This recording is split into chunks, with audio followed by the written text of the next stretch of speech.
สบายดีทุกคนเจอกันอีกแล้วอยู่กับซ่องเที่ยวกับค่อยเด้อกับเบาเตงเด้อ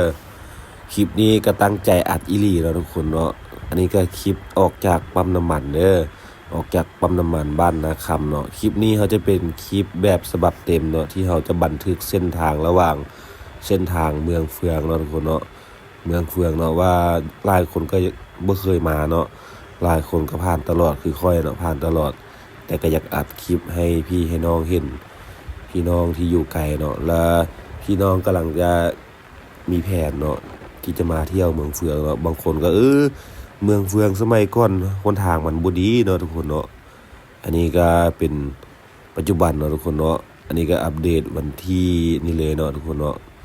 วันที่4เนาะวันที่4เดือน9เดือน10นี่นะอัปเดต2024ทุกคนเด้ออันนี้ก็เป็น สภาพเส้นทางบ้านนาคำแหละอันนี้ก็ขี่รถโอ้ยงามลายทุกคนอันนี้ก็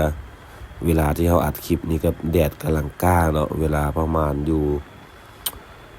2-3 โมงแรงนะทุกคนเนาะแต่ว่าแดดยามนี้เนาะ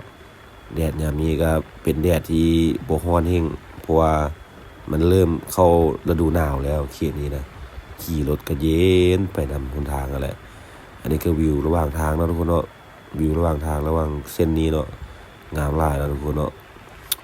ตั้งใจอัดมาให้ทุกคนเบิ่งแล้วทุกคนเนาะก็ติดตามแล้วแหละคลิปนี้นะจะเป็นคลิปฉบับเต็มเลยจน15 นาทีไปเลยนะทุกคนเนาะเบิ่งไปนำกันเลยยาวๆเลยเส้นทางเห็นผู้ใดอยู่ใส่ก็ทักทายเด้อทุกคนเด้อทักทายกันคอมเมนต์กันอยู่ในคลิปนี้ให้แน่ทุกคนเนาะถ้ารถจักรคันนี้กล้องคันนี้ผ่านไปใส่นะเวลาเห็นกันอยู่ใส่ก็อย่าลืมทักทายกันเนาะทุกคนเนาะ ซ่องนี่แหละเที่ยวกับใครนี่แหละไปทุกบอนบันทึก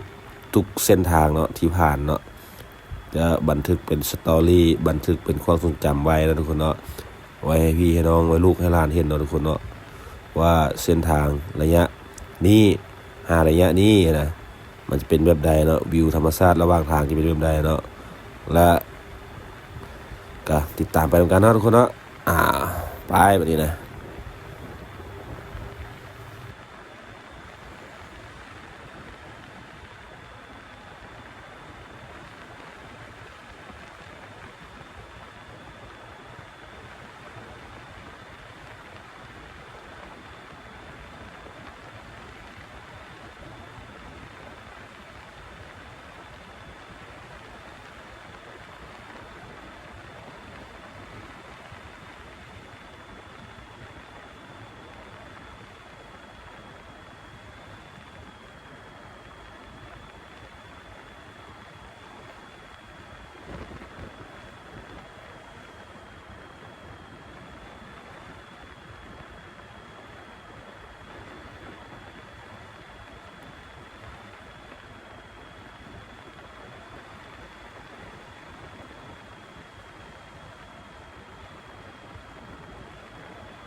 ทุกคนมาฮอดบ้านนาหลังแล้ววันนี้นะเราก็สิมาสต็อปคลิป EP นี้เนาะอยู่ที่บ้านนาหลังเด้อเจอกันคลิป EP 2แม่นเราจะเริ่มจากบ้านนาหลังเนาะจนฮอดตัวเมืองเฟืองเนาะเป็น EP 2เนาะทุกคนเนาะเอาใครเห็นอยู่ใส่ก็อย่าลืมคอมเมนต์มาทักทายกันเด้อทุกคนเด้อเจอกันคลิปใหม่บ๊ายบายเที่ยวกับค่อยเด้อบ๊ายบายเด้อ